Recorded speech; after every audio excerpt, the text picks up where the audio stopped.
What is up, guys? H19 back with another video. Today, I kind of want to do a kind of like a reply, but go over one thing uh, based on a comment left on one of the videos. And yeah, I mean, this kind of goes to show that I am very open to ideas, and if I hear or see a good one, I will definitely consider it and start implementing them into future videos. Let me go over here because this is where we got the comment over here. So we got Vincent who said two things really. First, let's go to this bottom one first. Vincent said that he would love to see more in-depth profiles, asking more specific things, whether it be the run preparation and stuff. And I agree. A lot of the deck profiles on the channel have been kind of quick, uh, kind of more just trying to look at uh, the cards themselves and not really dive too deep into it. I mean, one thing that I do got to say in regards to this is I kind of just leave it up to the person actually uh, piloting the deck. You know, it's like I will let them uh, just freely talk about uh, their deck in whichever way they want. And if they feel like they need to point anything out, I'll leave it to them. But here and there, I do agree that I have tried in the past to ask people about uh, like specific cards. A lot of times I like to ask the same thing. It's like, was there any like special like testing or preparation leading up to the event and stuff? Because I understand that is important, and that kind of also leads to this other comments that he also left that Vincent would like to see some of my preparation for events, and that might be something that I could definitely do, just record some playtest sessions that we have over here. And I want to let you guys know that I also have started like playtesting on DB with just a bunch of our local guys as well. But I mean, it's DB, it's online. You could do it with anyone. I mean, I've played games here and there with some other people from outside of Chicago as well. So uh, yeah, I mean, you just got to utilize your resources.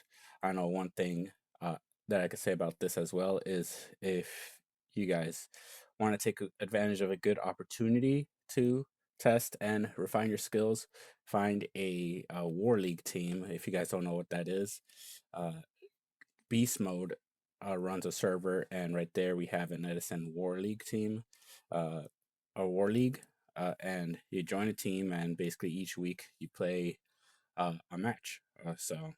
But it is good because you are in a team of people. They could give you feedback and stuff, and uh, whenever you're not playing your match, you guys could also play test with each other, and uh, yeah, you guys could just play test with each other and make each other better. You know, kind of like uh, iron, iron, uh, iron sharpens iron or something like that. I don't know the exact saying, but you know, it's like you guys are actively playing and refining your skills. But the one thing uh, that I want to talk about in this video that I feel is really important going forward in the Edison meta is really trying something different and trying to be unique. Play like as many texts as you can. Obviously, test them, and that's why I said it's important to have a test group so you guys could kind of see if things work or not, and then taking them to the tournaments. Uh, and this is kind of like one thing that I personally uh, think is very important, and which is why I try not to really play too much online as well, because like I don't want to preemptively, uh, I guess, release something before it has a chance to do good in a big in-person event. But this is kind of what I did for the couple events over the summer that I did pretty well with. Again, I can only talk as to my personal experience. So if you guys want me to have anyone specific on, I could try to reach out to a couple people. But uh, essentially before like the summer, like I would only test in person. Only a few people would really see what I'm actually playing, and thankfully that has led to some moderate or big success in last year. And as you guys saw in the beginning, we had this deck profile, which was my first place RBT LA. I didn't actually have this save on DB. I actually had to create it. That's how you know I don't really play test or didn't really play test a lot in DB. But recently I have been play testing a bit more. But I mean, how did we land on something like this where we're playing a whole bunch of like draw traps? Like like say you just kind of gotta try something. And uh, believe it or not, I did a lot of times what I would try to do on DB only is just kind of like put something together.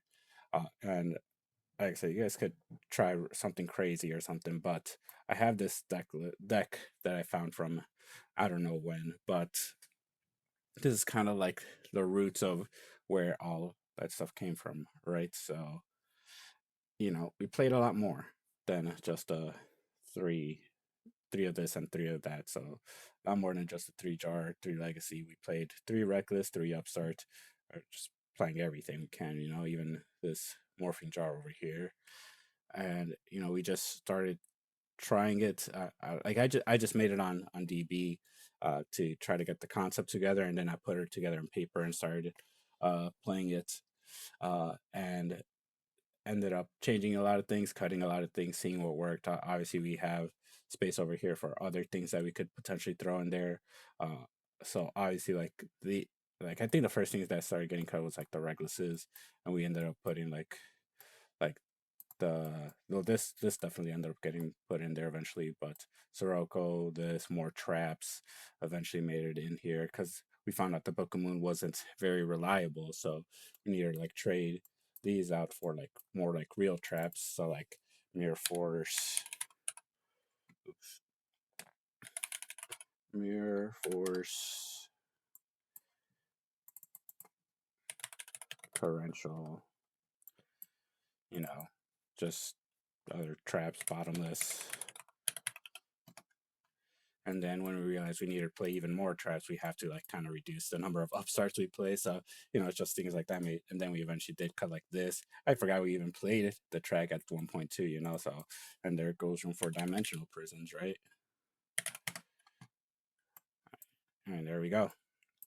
But this doesn't just go for this, it goes for other things too. It's like, if you notice recently, uh, like you have to be original and to come up with new ideas to give yourself an edge.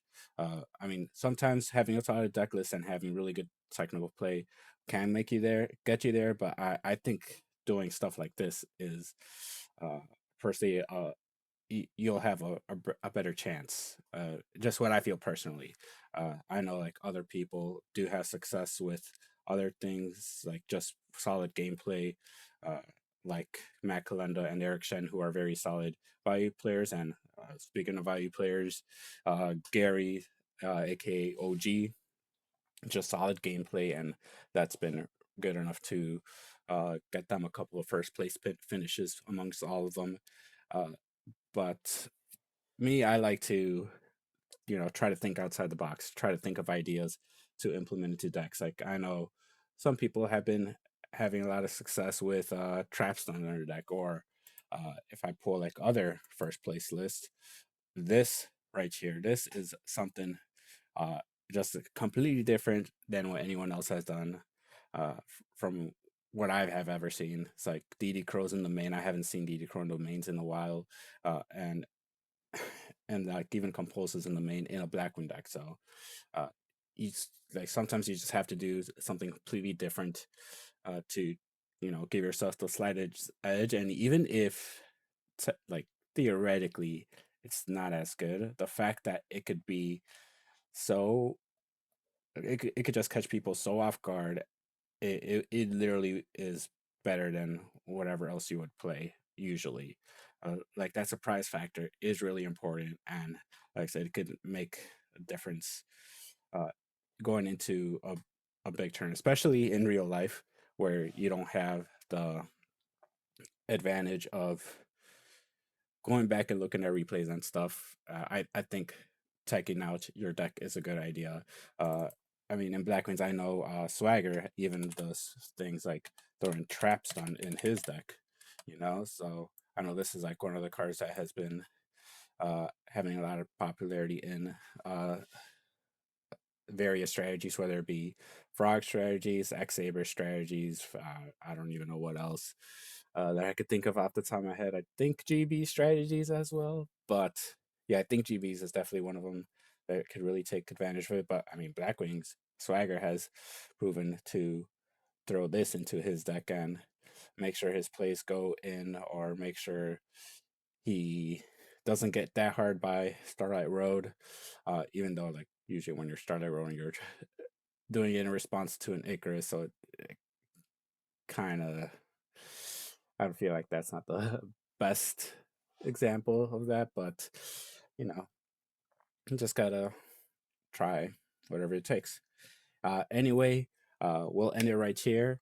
Let's go back to this community, our comments over here. Uh, I mean, thank you, Vincent, for providing feedback. Again, I mean, this is the importance of throwing comments. It really helps me. It really helps uh, the channel for you guys to get more content like this with helpful advice out there. I mean, I don't know if this is necessarily 100% helpful. I hope it is, especially for those of you who want to really be creative. Like I said, just try it, tweak things out until you land with something like myself uh, that yeah brings you to the very top, you know. Uh, and like I said, I will try to ask more people for uh, like their thoughts when I'm doing profiles and stuff, like specific tech choices, preparation, uh, their their run. I think this is especially more important if I get like a first place list as well. But for the most part, yeah, I mean, I again appreciate the comments. What is coming up next? This month coming up, we before even like YCS, we have a TGS monthly this weekend, and then the week after, there's another local holding a slightly bigger tournament. So we'll be at both of those. But yeah, after that, YCS Orlando, that should be the season finale. And then we'll start a new season to see if we could finally come back with an Ultimate Time Wizard win. Uh, there's YCS Las Vegas and now YCS Houston announced, and I'll be at both of those. Uh, like I said, I don't think I'll be at RBTLA, but if I could squeeze in there somehow, make it, uh, it would be great to try to go back over there and defend that RBTLA title. But yeah, thanks everyone for watching. I'll catch y'all in the next video.